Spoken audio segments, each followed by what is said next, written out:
akin. Ayun na, dito na ako. Time is it now? 5:33. Hi!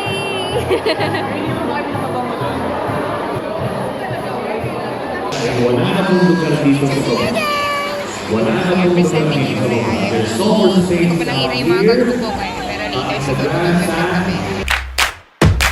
Cold inflation.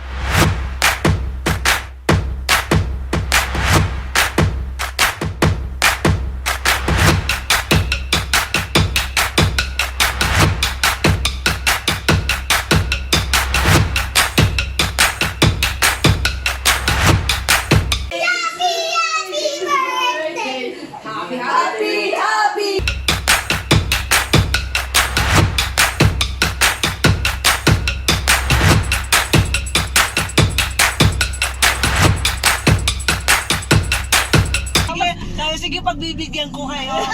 Tapos surprise ako.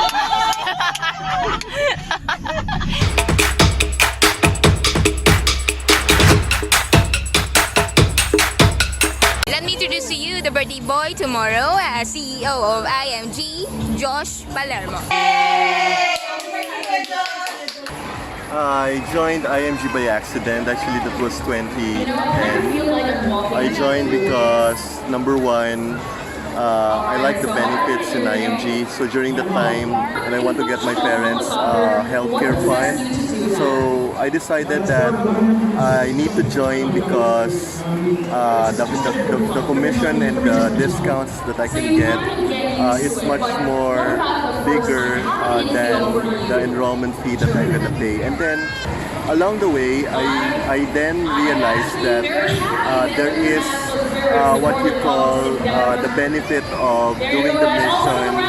You share to other people, and I realized I have this passion to teach. So the rest is history. I left my job as an engineer because I know that whatever I do here in IMG, I will be able to help more people. In IMG, we teach financial literacy.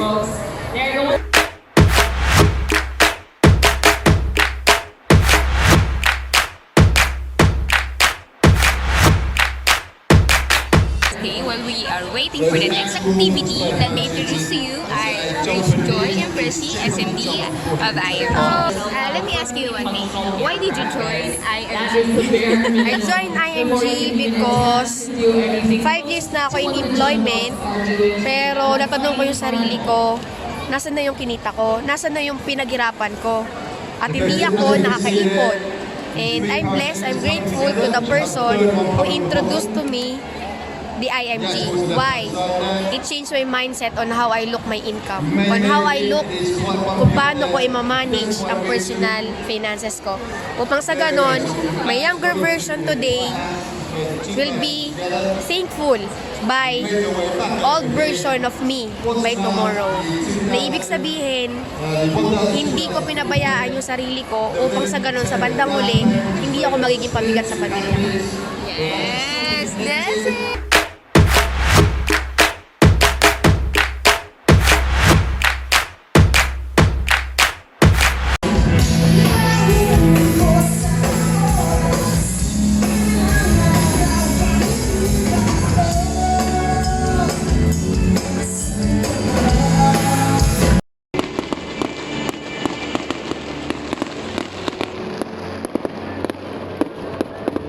Hi guys, this is Kay. So, bawi na kami. So, while we're riding, interviewing ko muna ang SMD ng IMG. Okay, I'm Beler-Gordola. I am currently a Senior Marketing Director of International Marketing Group. So for the question, why I joined IMG, actually, I started yung interest na kumuha ng healthcare. So habang naghahanap ako, an office mate offered me an organization, a company that caters a healthcare. So that's IMG. Then nung na-explain sa akin yung mga benefits, so kasama dun yung financial education, which is the main benefit of IMG, na makukuha mo yun sa company. magkakaroon ka ng access sa mga free seminars nila. So, sobrang na-appreciate ko na may ganong benefit. So, gusto ko talaga matutunan yung kung paano nga ba hinahandle ng tama yung pera. Kasi, actually, medyo matagal na akong nagtatrabaho. So, I started 2008, I started working. So, madami na din trabaho na dumaan. Yes. Madaming pera din yung So dumaan na related. din sa kamay. Pero, yun nga, lagi kong, at that point, 2017, parang sabi ko, parang ano bang mali? May mali ba? Parang kulang? May kulang? So, doon, talagang hindi ko alam kung paano yung tama na So, pagmamanage. Kailan mo na-discover yung IMG? IMG, that's 2017 lang. Recently lang. 2017 lang. Almost 3 years. Oo. ago. Pero, yun nga, dahil ang goal ko lang talaga in joining is yung magkaroon ako ng access sa healthcare and yung financial education. So, I disregard dun sa business side ng IMG. So, yun. Ginawa ko yung business side 2018 na. Okay. So, 2018 na. So, naging marketing director, then I work out for my senior marketing director. So, currently, syempre hoping, continuing my Journey? my journey in IMG. So, keep on sharing lang the mission about financial literacy para mas marami pang maging financially educated na Filipino.